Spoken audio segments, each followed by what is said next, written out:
ইয়া রাসূলুল্লাহ, ঈমানদার হওয়ার শর্ত কি?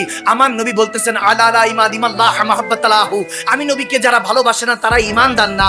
ইয়া রাসূলুল্লাহ, কেমন ভালোবাসতে হবে? হযরত ওমর ঘর থেকে এসে বলতেছে, ইয়া রাসূলুল্লাহ, আমি আপনাকে আমার স্ত্রী সন্তান থেকে, আমার মা বাবা থেকে, সয় সম্পত্তি থেকেও বেশি ভালোবাসি, শুধু জান ছাড়া।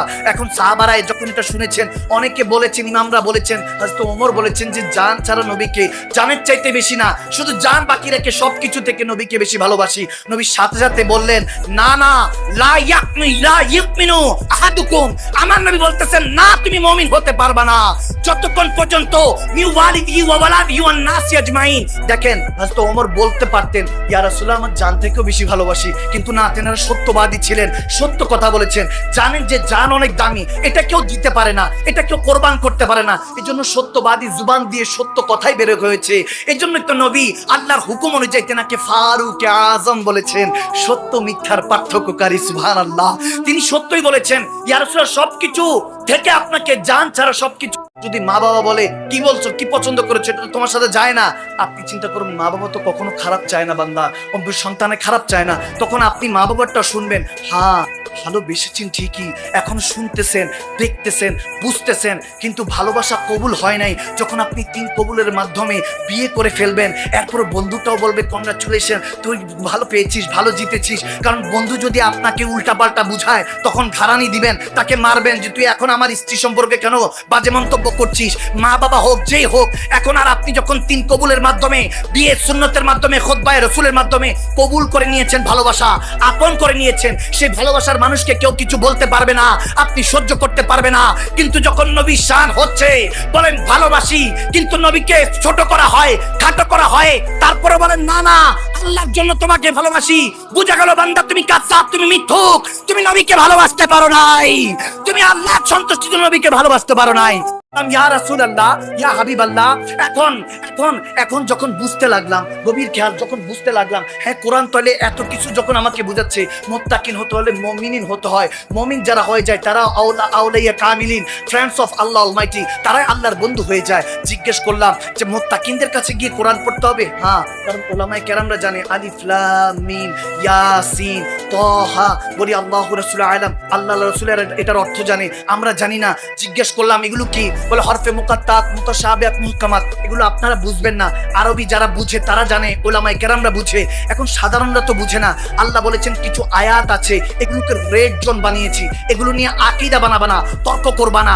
আমি যখন হাতের কথা বলছি, ইয়াদুল্লাহ, আমার হাত, তখন বুঝবা, ইমামগণরা বলেন আল্লাহর হাত মানে আল্লাহর হেফাজত, আল্লাহর হেফাজত। যখন নবীকে বাশার বলবে, তখন নিজের মতো তুলনা দিবা না, খবরদার। আমার নবীগুলো কাফেরের সাথে বলছে, আবু লাহাব, আবু জাহেলের সাথে, কারণ নবীকে আলামিন দেখেছে। যখন নবী আল্লাহর দ্বীনের দাওয়াত দিচ্ছে, নবীকে কষ্ট দেওয়া শুরু করলো, এই জন্য নবীকে আল্লাহ শিখিয়ে দিচ্ছেন, আল্লাহ যে আমি তো তোমাদের মতোই মানুষ, আমাকে কেন কষ্ট দিচ্ছ, আমি তো দ্বীনের দাওয়াত দিতে এসেছি। এটা যখন বলতেছে তোমাদের মতো মানুষ, সিদ্দিক আকবর মুস্কি মুস্কি হাসতেছে, ইয়া রাসূলুল্লাহ, ইয়া হাবিবাল্লাহ, আপনার মতো তো কেউই না, আপনার নখের, আপনার কদম মোবারকের নখের কাছে তো ইউসুফ আলাইহিস সালামের সৌন্দর্য হারিয়ে যায়, আপনি কিভাবে তাদের মতো? ইউসুফ আলাইহিস সালামের সৌন্দর্য যেখানে হারিয়ে যায়। হ্যাঁ, হাসান বিন সাবিত রাদিয়াল্লাহু তাআলা কত সুন্দর করে বলেছেন, কবি সাহাবা, পোয়েট্রি করতেন, কবিতা বলতেন, যেমন আমাদের কাজী নজরুল ইসলাম ছিলেন, তেমনি ভাবে আমার নবী জামানা একজন হাসান বিন সাবিত ছিলেন। তিনি বলতেছেন, ইয়া রাসূলুল্লাহ, আমার 2 চোখ এত সুন্দর আপনার মতো চেহারা কখনো দেখে নাই। ইয়া রাসূলুল্লাহ, আমার মনে হয় কোন মা এরকম সুন্দর সন্তান দুনিয়াতে পয়দা করে নাই। খুলিকতা মুবাররাহ মিন কুল্লি আইবিন। ইয়া রাসূলুল্লাহ, আপনাকে আল্লাহ যখন বানিয়েছে কোনো ত্রুটি দেয় নাই, ডিফেক্ট দেয় নাই, কান্নাকা কাত খুলিকতা কামা তাশাউ। ইয়া রাসূলুল্লাহ, মনে হয় আপনি যেমনটা চেয়েছেন, আপনার মালিক ও খালিক আপনাকে তেমনটা করে বানিয়েছেন। সুবহানাল্লাহ। হাসান বিন সাবিতকে বলে, তুমি মিম্বরে দাঁড়াও, আমি মজলিসে বসি, আপনারা নবীর সুন্নতে বসে আছেন, আমি হাসান বিন সাবিতের সুন্নতে বসে আছি। বলে আমি নবীর প্রশংসা চলছে, যুবকরা শুনছে, তাগড়া তাগড়া যুবক, আরে বড় বড় হযরতে মুআজ, হযরতে মাজ, আরে 18 বছর 15 বছরের যুবক, ছোট ছোট বাচ্চারা, 20 বছরের বাচ্চারা আমার নবীর হুকুমের জন্য অপেক্ষা করত। একজন আরেকজনের কাছে বলতো, জানিস আজকে না আমার নবী চাঁদকে 2 টুকরা করে দেখিয়েছে। সুবহানাল্লাহ। বলতো, জানিস আজকে না মাগরিবে আমার আসরের নামাজ কাজা হয়ে গিয়েছিল, নবীজি মাগরিবকে, সূর্যকে ডাক দিয়েছে, মাগরিবের সূর্য আবার আসরে চলে এসেছে। সুবহানাল্লাহ। যখন এরকম বলতো, সাহাবারা কষ্ট বলতো যে এত মহব্বত কিভাবে করে তারা, ছোট ছোট বাচ্চারা। মাঝে মাঝে এসে নবীজিকে জড়িয়ে ধরে বলতেন, ইয়া রাসূলুল্লাহ, একটা কোনো হুকুম দেন। সাহাবায়ে রাসূলদের এই অবস্থা দেখে আমার নবী তখন মুস্কি মুস্কি হাসি দিয়ে বলতেছে, আমার হুকুম কি পালন করবা? বলে হ্যাঁ ইয়া রাসূলুল্লাহ করব।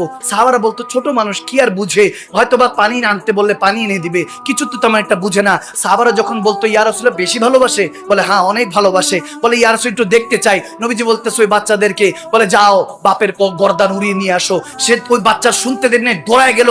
আস্তে শেরখোদা আলীর তলোয়ার ছিল, তলোয়ার নিয়ে দৌড় দিল। তখন আমার নবী বলে আটকা, আমি নবীকে এত ভালোবাসে তারা, এই যুবকের মনের মধ্যে আমার নবীর ইশকের আগুন আছে, আটকা নয়তোবা সত্যি সত্যি বাপের গর্দান উড়িয়ে দিবে। সুবহানাল্লাহ। এরকম নবীর আশিক ছিলেন সাহাবায়ে রাসূলরা। 10-15 বছর